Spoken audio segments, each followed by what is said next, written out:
If you bought $1,000 worth of Bitcoin back in August 2010, that money would now be worth an estimated $50 million.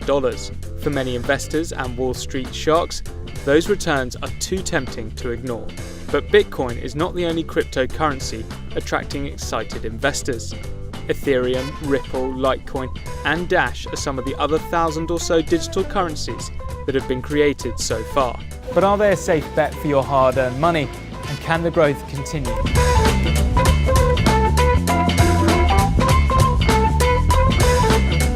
The financial crisis back in 2008 exposed the imperfect system that banks are run on.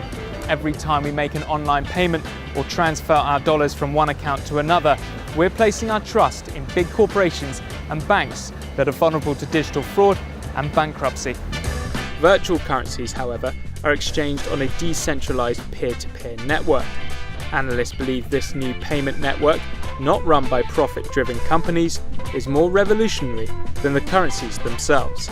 All transactions occur on a shared public register called a blockchain, which are then verified by several users and their computers, all while your identity remains hidden. But while blockchain is being celebrated amongst industry experts, cryptocurrencies themselves continue to divide opinion. Normally, governments and central banks keep an eye on a country's currency. They have the ability to take a number of measures that could either increase or decrease its value. And although that might not always work, there is at least someone held accountable. With cryptocurrencies, there is no institution or person protecting their value. That means prices are based solely on what people think they're worth, and if something undermines that belief, they can go into freefall. And earlier this year, the second biggest cryptocurrency, Ethereum, did just that.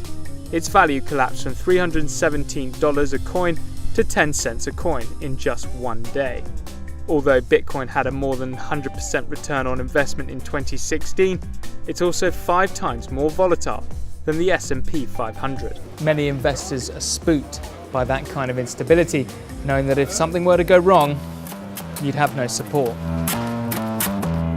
Digital currencies are also known as a fool's asset, like art or wine, meaning they don't provide regular returns on your investments the way rental income through a property or dividends from shares in a company would. The only way to make money through virtual currency trading is to find someone who'll pay you an even higher price than you did originally. But based on current trends, chances are you will, especially if you pick a winner like Bitcoin, its price having more than doubled in 2017. But many analysts believe the Bitcoin gravy train has left the station, and that the real profits are to be made in the smaller coins. The price of NEM coins, Dash coins, Litecoins, and more have all soared this year. Digital currency transactions, though, are still reliant on human intervention. That's because each transaction has to be checked and registered by multiple people, which can result in trades being slow to process. Additionally, the people doing the checking aren't necessarily interested in your transaction and may want to keep prices high if they're holding on to Bitcoins or Ethereum themselves.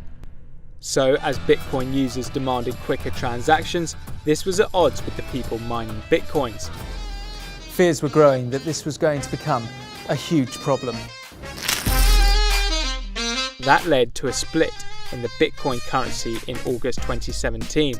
The original Bitcoin is now referred to as Core, while a second currency, Bitcoin Cash, was created alongside it. It provides quicker transactions and is the 4th biggest cryptocurrency, now worth over $5 billion. Like most virtual currencies, it is extremely volatile, and 24 hours after Bitcoin Cash was created, its price fell by more than half. This revealed a weakness in the system, whereby the people using the currencies are still reliant on an entirely different group of people to make that exchange official. Yet for many countries and their citizens, digital currencies provide a lifeline. Take for example Venezuela, which is plagued with a shortage of cash and the highest inflation rate in the world. Or China, whose government has restricted movement of capital outside of the country. Digital currencies present an attractive alternative to traditional currency and investments. Its rising popularity in these countries is part of the reason behind Bitcoin's recent surge. So, should you invest in a cryptocurrency? Well, that's up to you. One thing is for sure though, regardless of its ups and downs, the technology behind it, particularly blockchain, is the real game changer, and not just for cryptocurrencies.